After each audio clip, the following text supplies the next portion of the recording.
Se fueron al resort todo incluido sin mí, 3 suites, 11 familiares y mi tarjeta registrada para gastos imprevistos. Cuando pregunté por qué, mi madre me dijo, no eres nada divertido en vacaciones. Le respondí, disfruta la cuenta del bar. Luego congelé la cuenta, marqué la tarjeta y contacté directamente con el resort. A las 2:03 de la tarde, recibí un mensaje de mi padre, nos echaron. ¿En serio? Aún no puedo creer que realmente lo hayan hecho. Que lo llevaran a cabo por completo. 11 de ellos, toda mi familia directa, abordaron un avión a un centro turístico en la playa sin decirme una sola palabra. Y de alguna manera pensaron que no tenían nada que perder. Ni una sola repercusión. Como si no fuera a notar miles desapareciendo de mi cuenta. Como si simplemente me encogiera de hombros y siguiera deslizando.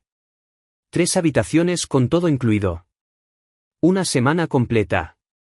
Empacaron, se agruparon, sonrieron para la cámara y se aseguraron de que ni siquiera fuera una ocurrencia tardía. Y lo mejor de todo, lo pagaron con mi tarjeta. La misma tarjeta por la que mi madre me envió un mensaje de texto unas 2 semanas antes pidiéndome acceso rápido por una emergencia familiar. Ni siquiera lo dudé. Supuse que era algo médico. La abuela había estado en la sala de emergencias el mes anterior. No hice preguntas y le di lo que necesitaba. Ese fue mi error. Me enteré a través de la historia de Instagram de mi prima. Una foto junto a la piscina con la leyenda, viaje familiar que todos necesitábamos. Toqué para ver las historias y mi estómago se tensó. Ahí estaba mi madre con una bebida. Mi padre descansando como si se hubiera ganado unas vacaciones.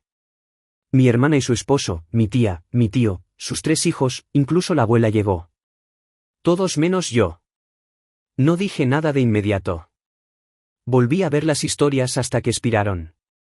Luego abrí mi aplicación bancaria. Efectivamente, ahí estaba.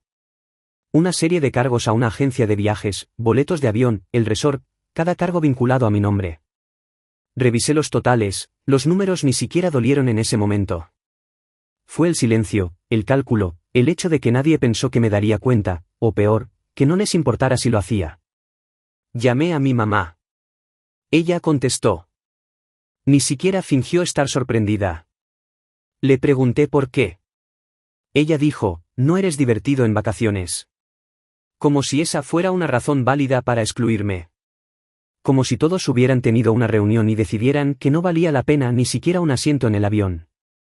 Y el tono, como si debiera haberlo sabido, como si fuera obvio. Casi me reí, pero en cambio dije, disfruten del bar. Luego colgué. Después de eso, fue metódico. Inicié sesión, congelé la tarjeta, llamé al banco y reporté los cargos como no autorizados, lo cual, para ser justos, lo eran. Luego llamé al resort y les dije lo mismo, expliqué con calma que no autoricé la reserva, que los cargos se hicieron a mi nombre sin permiso. Les di todos los detalles que necesitaban. Dijeron que se encargarían de ello. A las 2:03 de la tarde, mi teléfono vibró. Un mensaje de mi papá. Nos han echado. ¿Me estás tomando el pelo? Me quedé mirándolo por un rato. Realmente pensaron que iba a financiar su pequeña escapada familiar y sentarme en casa como un idiota, como si fuera un extra en mi propia vida. No, ya no soy el callado. Y esto fue solo el comienzo. El silencio después de que los echaron fue satisfactorio en un pasillo frío. No celebré. No salté ni me sentí poderoso. Simplemente me senté en mi sofá y vi cómo el teléfono comenzaba a explotar. Un mensaje tras otro como palomitas de maíz en un microondas. Primero llegó el mensaje de texto de Emily, siempre la brújula moral autoproclamada de la familia. En serio, Andrew, nos hiciste echar. ¿Qué te pasa? Luego Rob, siempre un seguidor. Eso fue bajo. Humillaste a tus padres. La abuela lloró. Espero que estés feliz. Siguió así durante horas. Llamadas perdidas, mensajes de voz. Incluso mi tía intervino en un momento diciendo que había causado una escena más grande que su divorcio, sea lo que sea que eso significara. Pero no respondí a ninguno de ellos. No porque no tuviera nada que decir, sino porque ninguno de ellos merecía una palabra de mí. Tomaron su decisión cuando reservaron 3 habitaciones con mi tarjeta y no me enviaron ni una sola invitación. Decidieron que no valía la pena incluirme. Bien, pero no pueden decidir cómo reacciono. Aterrizaron de vuelta en los Estados Unidos a la tarde siguiente. Lo supe porque alguien etiquetó a mi hermana en una foto en el aeropuerto con una leyenda sin vida. De vuelta a casa temprano. El peor viaje de la historia. Al día siguiente, comenzó la verdadera diversión. A las 9:07 de la mañana, recibí un mensaje de texto de mamá. Ven a casa. Necesitamos hablar cara a cara. Sin disculpas, ni una rama de olivo, solo una orden, como si nada hubiera pasado. Como si se suponía que debía levantarme de la cama, ir allí y ser regañado como un adolescente. No respondí. Una hora después, ella lo intentó de nuevo.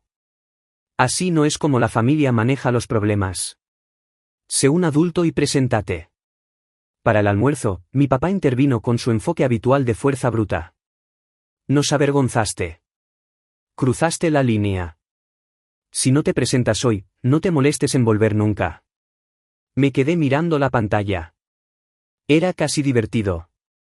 Estaban tratando de acorralarme, hacerme sentir culpable, manipularme. Las mismas tácticas que habían usado durante años, como si no hubiera crecido, me hubiera mudado, hubiera construido mi propia vida sin su ayuda, como si todavía tuvieran la correa. Pasé el resto del día lavando la ropa, poniéndome al día con los correos electrónicos e ignorando todas y cada una de las notificaciones de ellos. Alrededor de las 6 de la tarde, aparecieron en mi edificio. No respondí al timbre. Lo tocaron 6 veces, golpearon la puerta, llamaron a mi teléfono sin parar. Mi vecino incluso me envió un mensaje de texto preguntándome si quería que llamara a la policía. Dije que no, pero le agradecí la oferta. Finalmente, se fueron. Probablemente furiosos, probablemente avergonzados. Pensé que tal vez ese sería el final, pero no lo fue. No habían terminado. 2 mañanas después, recibí un correo electrónico en el trabajo. Recursos Humanos lo marcó y me lo reenvió. El asunto era genérico. Preocupación con respecto a la conducta del empleado, pero el contenido era inconfundible. Alegaciones vagas sobre un comportamiento ético cuestionable. Un consejo anónimo, sin detalles específicos, pero el momento era muy claro.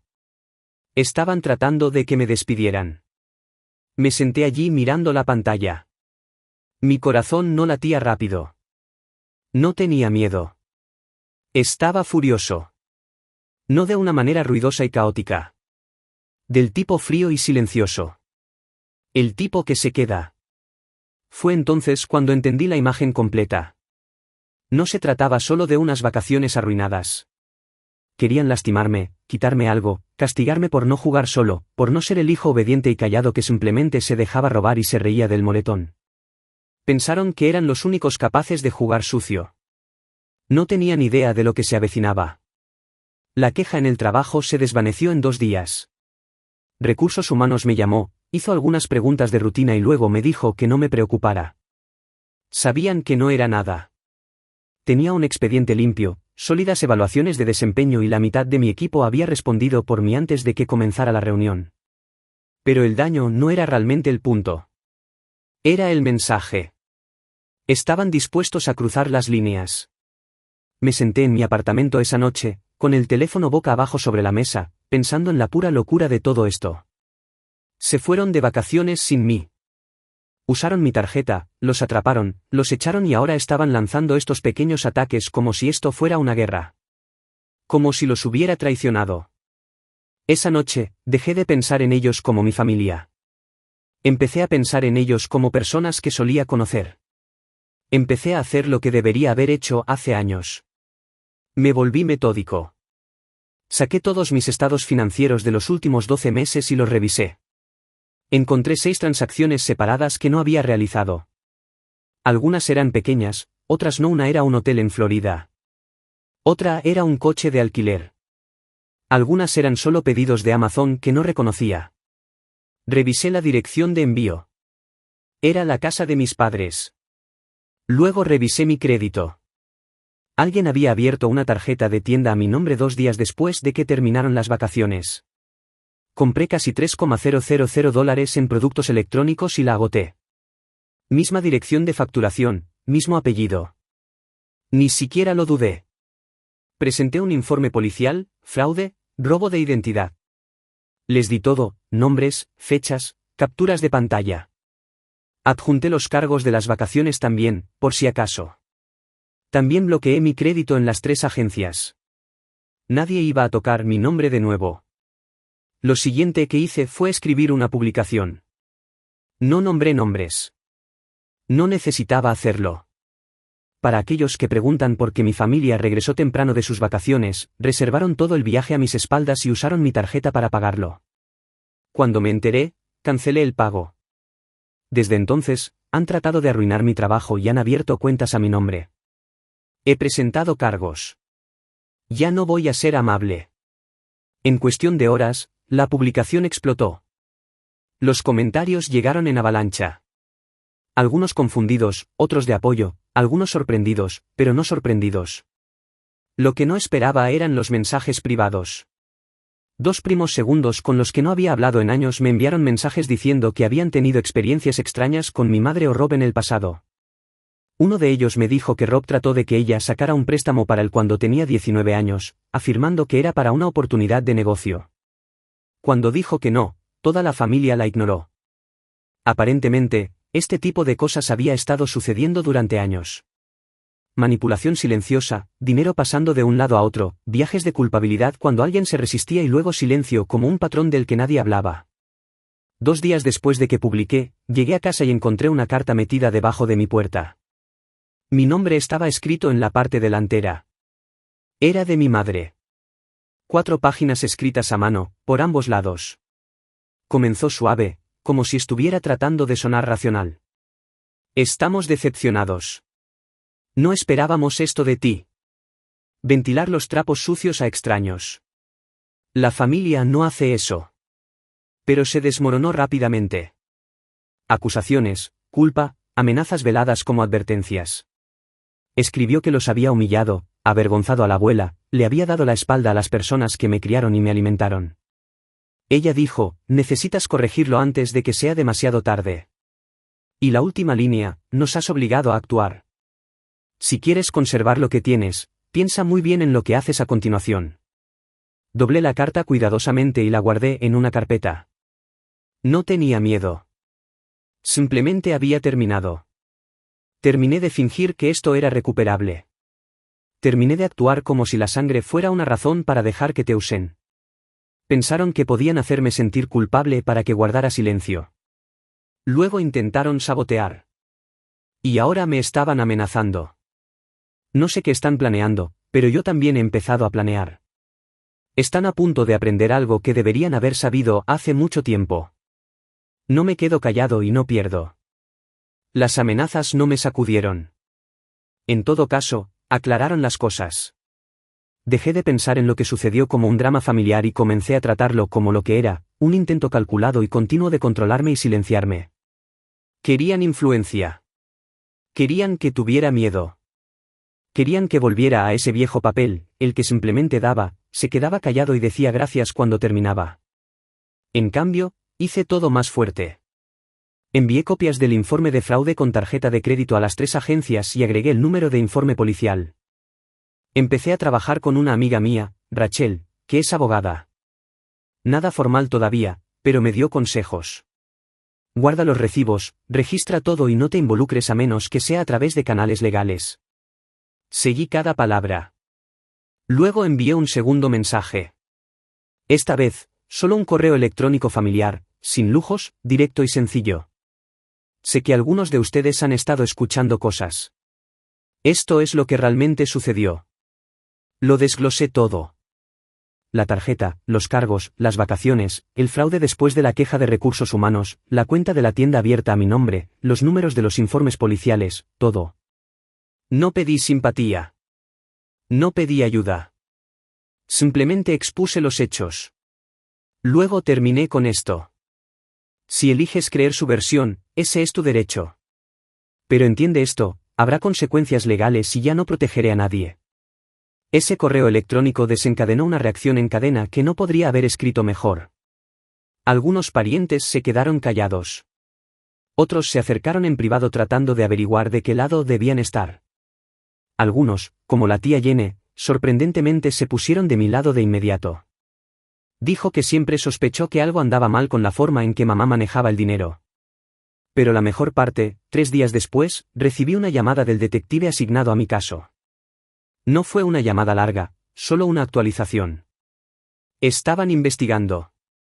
Los cargos se estaban tomando en serio y habían intentado contactar a mis padres para una entrevista. Aparentemente, aún no habían respondido. Pude imaginarlos leyendo esa carta que envié, viendo todo salirse de su control. Luego vino la gota que colmó el vaso.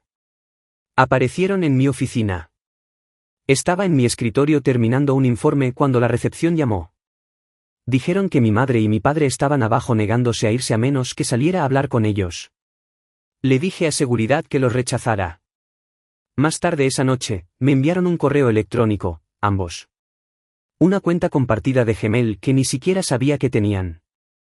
El mensaje era corto, casi clínico. Lo que estás haciendo nos está destruyendo. Si sigues adelante, nos aseguraremos de que no te quede nada. No te saldrás con la tuya. Eso fue todo. No más amenazas veladas. No más intentos de razonar con nadie. Envié el correo electrónico a Rachel. Ella lo marcó y dijo que podría considerarse intimidación de testigos, especialmente si el caso policial avanzaba. También se lo reenvié al detective, por si acaso.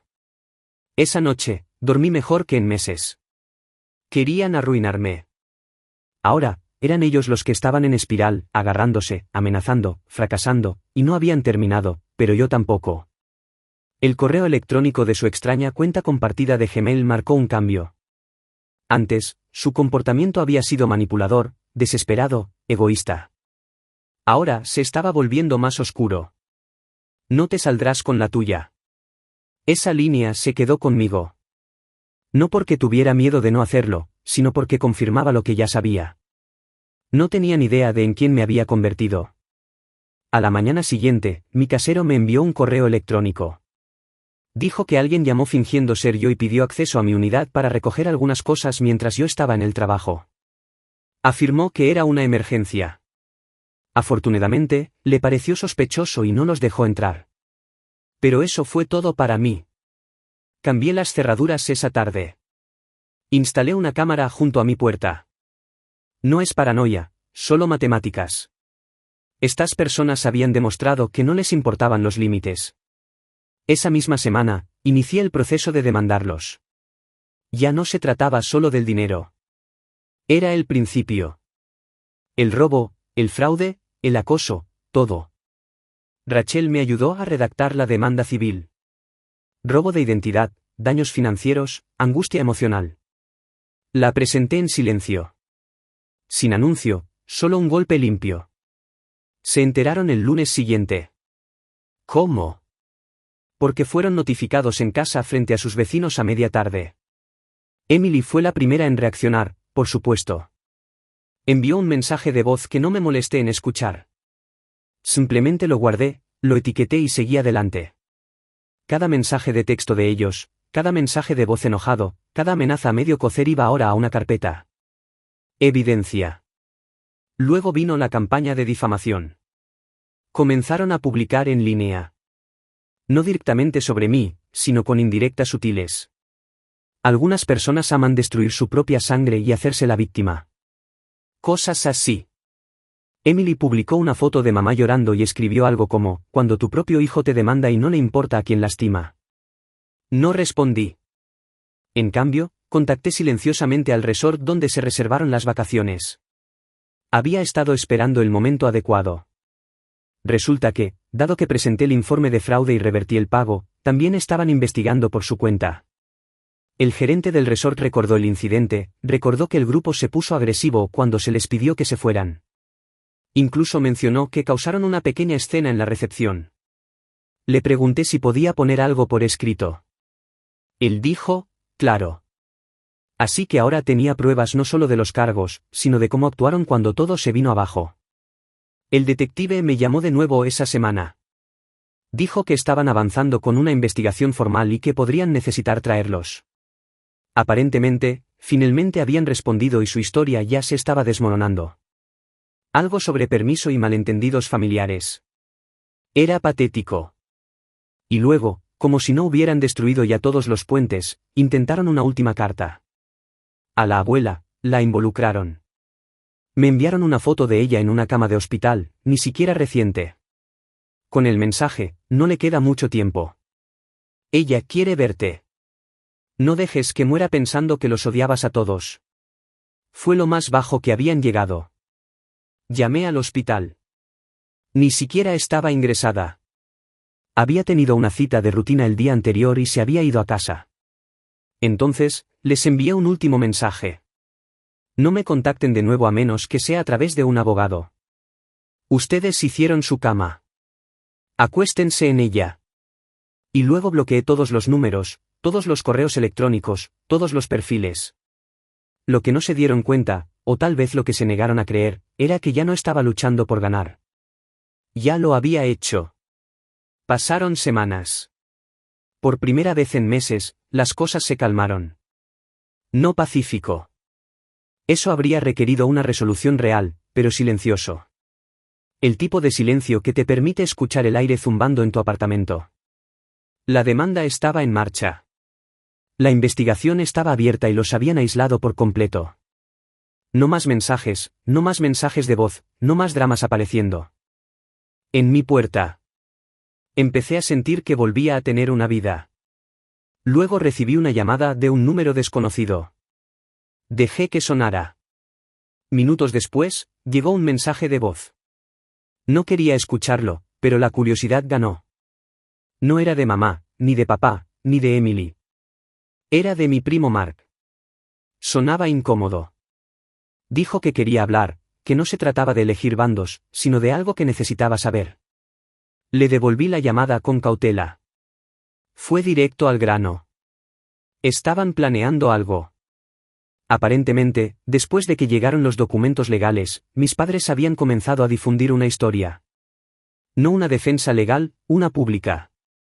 Estaban hablando con algún periodista local que cubría dramas familiares, cosas de la comunidad, tratando de pintarme como el hijo amargado y mentalmente inestable que arremetió y destruyó a su propia familia por un malentendido.